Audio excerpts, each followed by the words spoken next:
The creative process begins with what we are calling step one, which is your coming into conscious realization of something you want.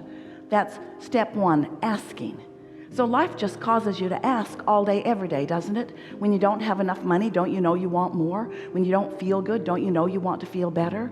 If you're ornery, don't you want to be more clear and playful? If someone else is ornery, don't you want them to be more clear and playful?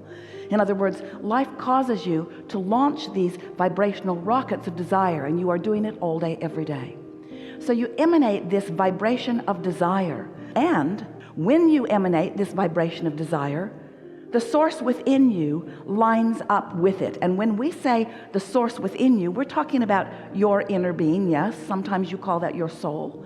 We're talking about what you call source, or what we call source. We're also talking about all those who have lived and know you and know of you and are interested in what you're about. We're talking about those who have been here, who have been interested in the things that you are interested in. We're talking about your parents if they have moved into non-physical. We're talking about their parents. We're talking about your friends. We're talking about the masters that you revere in all phases of life. We're talking about everyone who has ever lived is interested. Don't be humble. Please accept this. Interested in you and what you are about right here and now. But the question is, where's your vibrational frequency? What are you tuned to? Are you tuned to the desire, or are you tuned to the absence of your desire?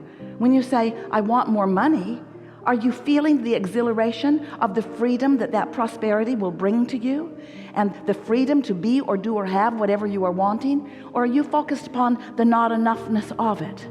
You can tell by the way you feel, because every subject is two subjects, wanted and absence of it. And the way you feel is your indicator of which you are doing. And it is our promise to you that source within you is never focused upon the absence of your desire. Ooh, so good to know, because that means when you do, you're going to feel it. You're going to feel discouraged. You're going to feel disappointment. You're going to feel blameful or critical in some way. You might feel fearful. There are all ranges of emotions, and the stronger it feels negatively, the more out of connection you are with your own desire. And the more you are putting the limitations, we call it throwing the resistance, on your own trail, making yourself blind and deaf to the impulses that you would be able to follow if you were tuned into the frequency of who you are. So that's what step three is. Step three is you syncing up with your own desires. It's you syncing up with your own vibrational version of your own desires. And when you do, then wonderful things begin to happen. Jerry was always talking about how he wanted to write a book called Turning Thoughts to Things. So we are, with Esther's fast fingers and computers, putting that book into reality now. Turning thoughts to things. How do you turn thoughts to things? How does your world become the see it, hear it, smell it, taste it, touch it world that you are accustomed to? And more important, why is it that you as humans mostly think that you've got to see it and hear it and smell it and taste it and touch it before you can believe it? Because that's just regurgitation. That's just looking at what is. That's just sort of maintaining the status quo of wanted and unwanted. But if you want to step in to being the deliberate creator that you were born to be, then you must find a way to become vibrationally active within your own vibrational reality. And that vibrational reality is so important, we wrote a whole book about it.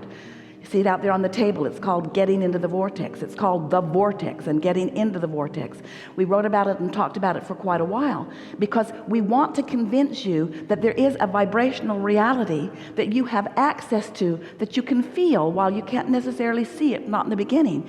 You can feel it through your emotions. And when you tune into it by caring about the way you feel, then what begins to happen is you are now in the receiving mode, or in the allowing mode, where you are now the translator of impulses and thoughts and ideas and movements that put you on the track of the unfolding of the manifestation that you want. And the most important thing for you to understand is that it is that process of the unfolding of your desires that is what the joy of life is all about. You did not say, I'll go forth, I'll think it, and bam, it will be. You said, I'll go forth and I'll sift and sort, and with some consideration, I will personally define and importantly define what is important to me and what I would like to see. And then you said, and then I will tune myself to the frequency of that desire, and I will follow the impulses, and I will be the molder of the clay that brings my ideas into reality. Recently, Esther and so many friends like you met in Seattle to get on board a ship to cruise the Alaskan waters. We spent a week together on a beautiful vessel. The ship left from Seattle. It's where everyone met. It's where everyone got on board. And it was also where the ship ended up after the week. It's where everybody got off the ship. Wouldn't it have been interesting if the captain had said, ladies and gentlemen, I see you have boarded this magnificent vessel. This is also where you will be disembarking. And so it's been very nice seeing you. Now get off.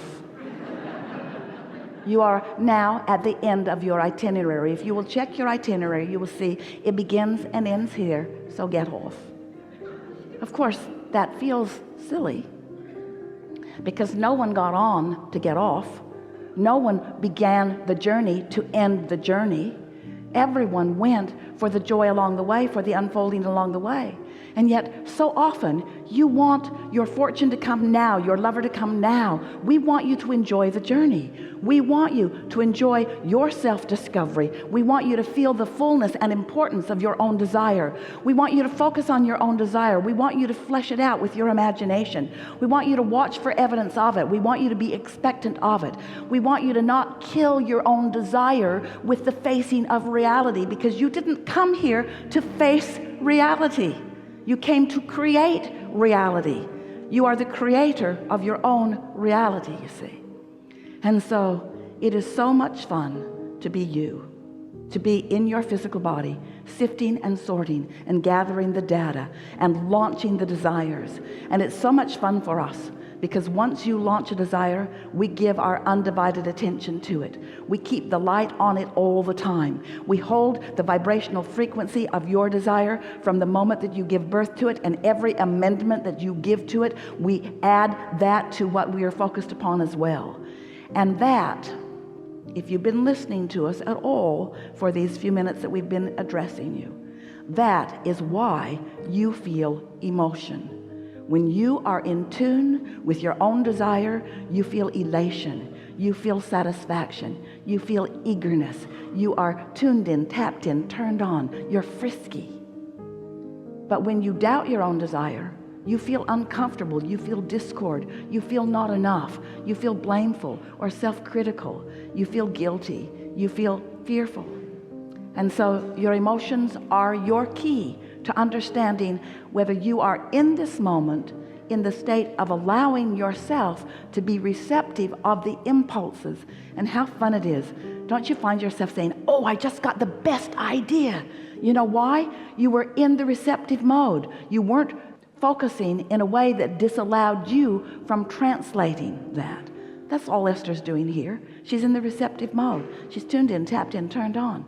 She is up to speed with the frequency of the source within her. And so we can speak freely and openly and seamlessly. We can offer a block of thought to her, and she can translate it into the physical word equivalent without any hesitation whatsoever, because she's in sync with who we are, and every one of you can be too, you see.